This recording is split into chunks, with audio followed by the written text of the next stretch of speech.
Zdar lidi, já vás zdravím, tady je Gandalf a dneska si ukážeme, jak udělat úvodku na YouTube. A já vám spíše ukážu, jak jsem dělal úvodku já. Že dáme si nový, dejte to na Full HD, takže 1920 na 1080.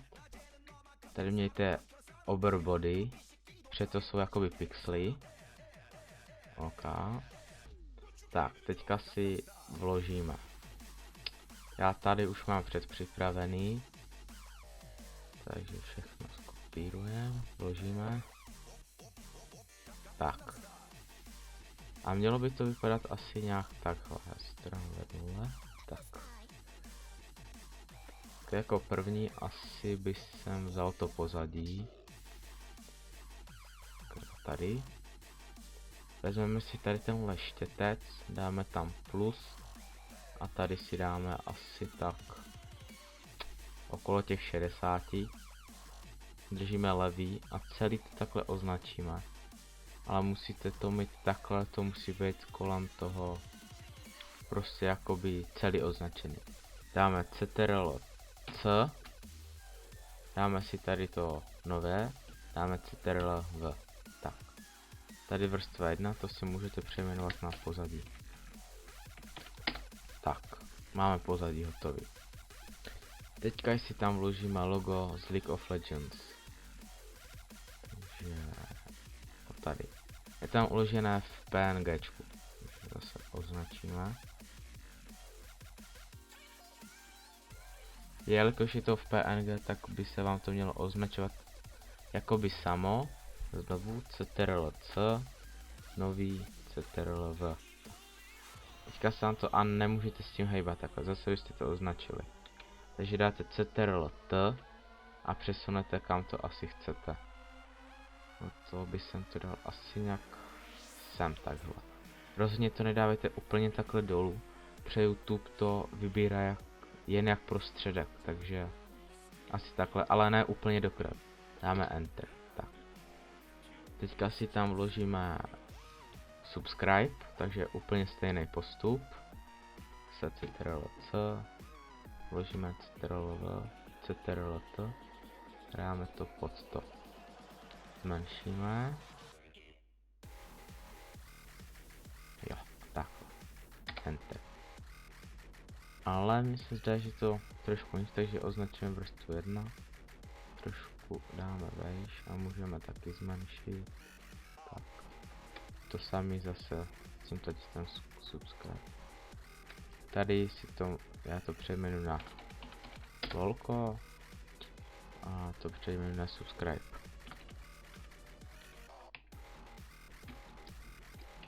Tak. A když tady dáte to oko, tak vám se vypne ta vrstva, kterou chcete. Tak třeba lolko, vypne se nám lolko. Tak. Můžeme zavřít. Co tu máme dál? To až později. Můžeme vypnout. Taky můžeme zavřít. Jo, takhle plánujeme, aby to bylo. A co tady? Jo. Tak se vrhneme teda na tu Varusovou hlavu. Podržíme CTRL a dáme plus. Ještě jednou plus. Tak a tady si takhle posunete a kolečkem nahoru vyjdete. Tak. Teďka si tady dáme takhle, to máte laso. A dejte si nástroj magického lasa. Teďka musíte, aby vám to neudělalo třeba tohle. To ne. Jdeme opatrně, ale levým klikáme vždycky po každém kousku. Tak.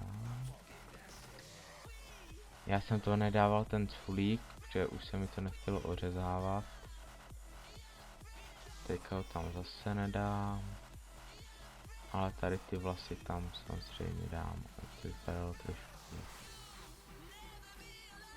Tak. Označíme celou držku Varusa. Spojíme dva body a dáme Enter. Teďka dejte CTRL X, takhle tak. jestli tam chcete ještě, jestli vám to třeba někde nepřesahuje, něco takhle vyhovuje, takže dáme CTRL-Z, to vám tu vrstvu vrátí, a CTRL-C, tím to skopírujeme. Tady dáme CTRL-V a CTRL-T zase. Přesuneme to asi nějak sem a dáme Enter.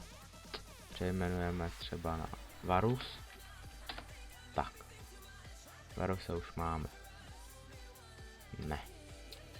Teďka toho treše. Takže úplně stejný postup. Zase tam to laso. A jdeme. Všechny obrázky budete mít v popisku ke stažení na ulož to. Dám to do RARu.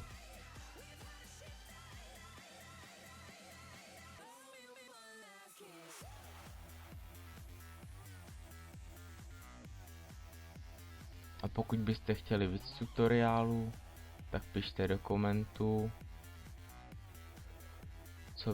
na co byste chtěli tutoriál. Jestli chcete ještě vidět, jak jsem dělal naše outro, intro ukazovat nebudu, protože si může každý sestříhat už sám podle svého.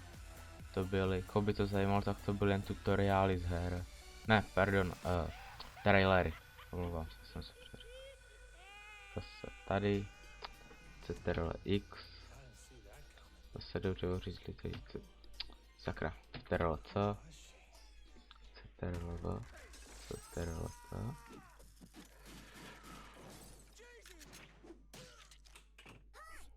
To máme asi nějak. Ještě zmenšit to bude chtít. Tak. Enter. A ještě tu spodní.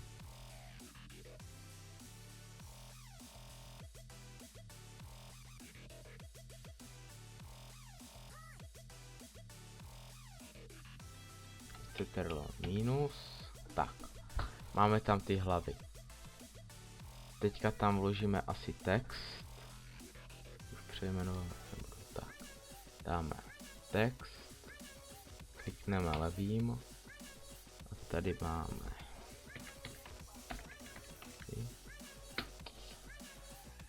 Styl písma dávám.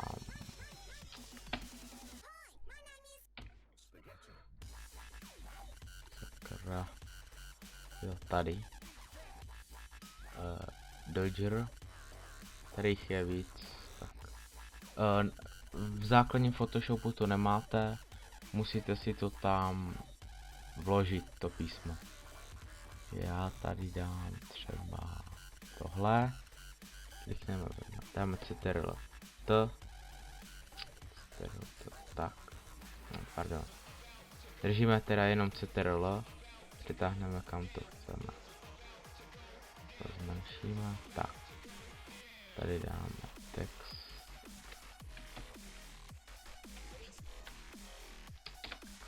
Ještě si můžeme změnit barvu, označíme buď tady, anebo si kliknete tady.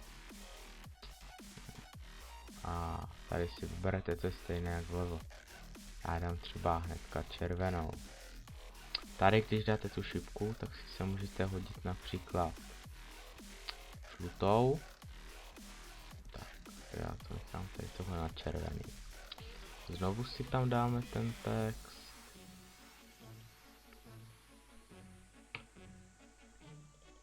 Tak, teďka tam dáme Gandalf. Tak, označíme. Teďka můžeme přehodit na tu žlutou.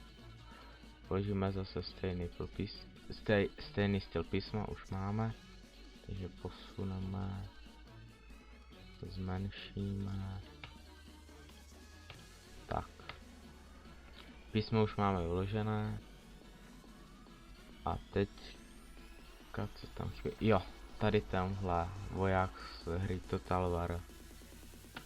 Takže přiblížíme.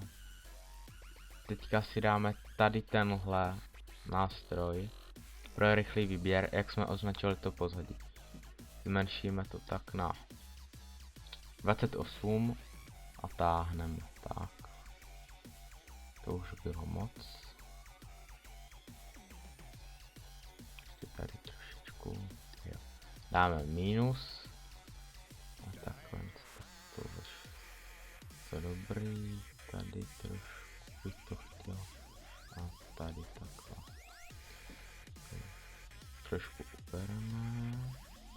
plus. Tady vypustíme. Podíváme se, jak to bude vypadat. Jo, a jelikož tady máte ve spotu červenou vrstvu, tak to bude červený. A pak to bude zase, takže dáte CTRL-Z, CTRL-C, to už snad musíte znát ten postup, a vložíme. Můžeme to vložit takhle přes písmo, nebo teď se, tak, dáte Enter, a tady dám třeba voják. A pokud to chcete mít takhle, tak si to nechte takhle, ale lepší, když to vezmete a dáte to pod jedno písmo, druhý, vrstva 1, vrstva 2 a až po 2 ruse, tak se vám to hodí takhle. A když jste to měli takhle, tak to zůstane takhle, nebo takhle. Prostě jak se vám to bude líbit. Nevadí. Takže necháme takhle. A já si myslím, že jsme se trefili do té podoby. Možná je to trochu menší nebo větší, to nevím. Tak dám soubor, uložíte to jako JPG a pojmenujte si to třeba úvodka. Dáte uložit. Tady dáte velký soubor, dáte maximální kvalita 12. Dáte OK. Tak a máte uložené. Ale jelikož YouTube podporuje obrázky minimálně 2560 na 1440, tak si vyjedeme z Photoshopu, podíváme se, kde to máte uložený. Já to mám tady uložený jako úvodka. Teďka dáte otevřít malování. Samozřejmě to můžete udělat i ve Photoshopu, tady dáte zase jak na začátku nový, tady to dáte, jak jsem říkal. Ale potom zase se vám třeba to takhle budete muset mít zvětšený a nebude to tak kvalitně ostrý, nebo jak by jsem to řekl, takže otevřete si to malování, dáte změnit velikost, pixely a tady dolů dáte 1440 a dáte OK. To si uložit. Takhle. Zavřete to. Photoshop můžete taky zavřít. A já dám uložit změny. Vložím si to do plochy. Uložit. Tak a teďka to máte na 2560 na 1440. Ale YouTube vám to třeba jenom označí takhle celou tu lineu, třeba uřízne tomu vojákovi hlavu, bude vidět ten půlka toho písma. Tak to potom musíte jít znova do Photoshopu a už si to tam poupravit podle svého. Ale rozhodně to nedávejte takhle do krajů, jak jsem to měl já, a tady máte hodně volného místa. Takže bych vám to doporučil ještě trošku posunout a dávejte to asi tak doprostřed. To je z tohohle prvního tutoriálu na Photoshop všechno. Pokud se vám video líbilo, dejte like, odběr, koment a sdílejte. A ještě do těch komentů napište, co by se měl natočit jako další tutoriál, nebo jestli chcete vidět, jak jsem dělal to outro. Tak já se s váma loučím a zdar.